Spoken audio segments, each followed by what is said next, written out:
You are here. We are headed toward the last end of our walk through Winnebago, Grace, and Tacoma, and we will stop at Auburn Avenue.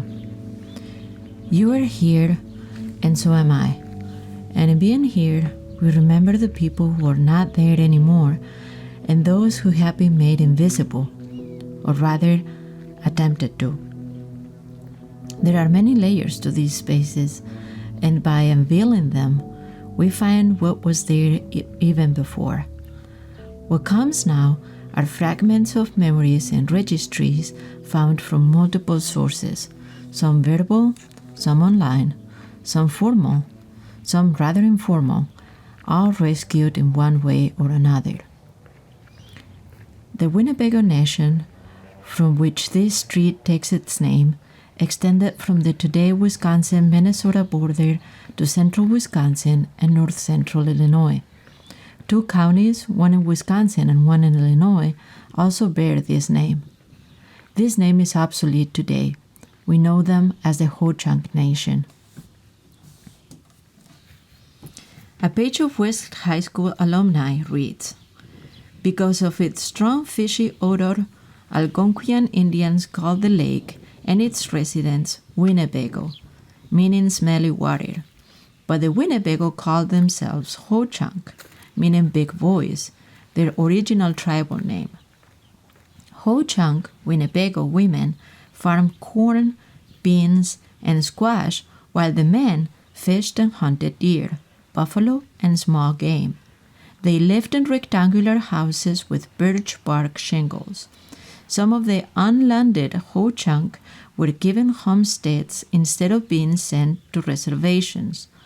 Others, weakened by disease and tribal wars, intermarried with tribal enemies or moved near the Rock, Fox, Black, and Wisconsin rivers."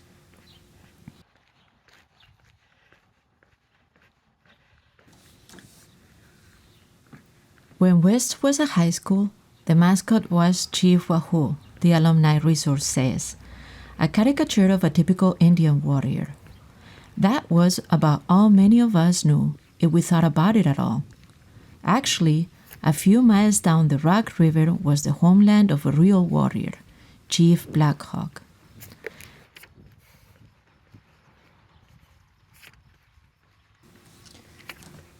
Nowadays, the West Middle School's mascot has dropped the Chief Wahoo name, which was shared with other teams across the nation, but still represents a Native American, who has been renamed as the West Warrior.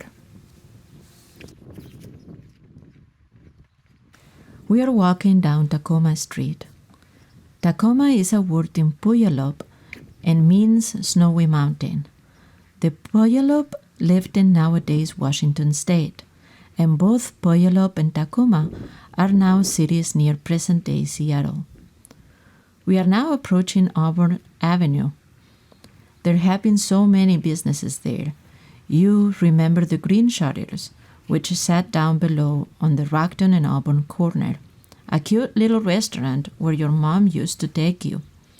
Then a confectionery, which Jane Carney had, and whose family of pioneering farmers gave name to the street.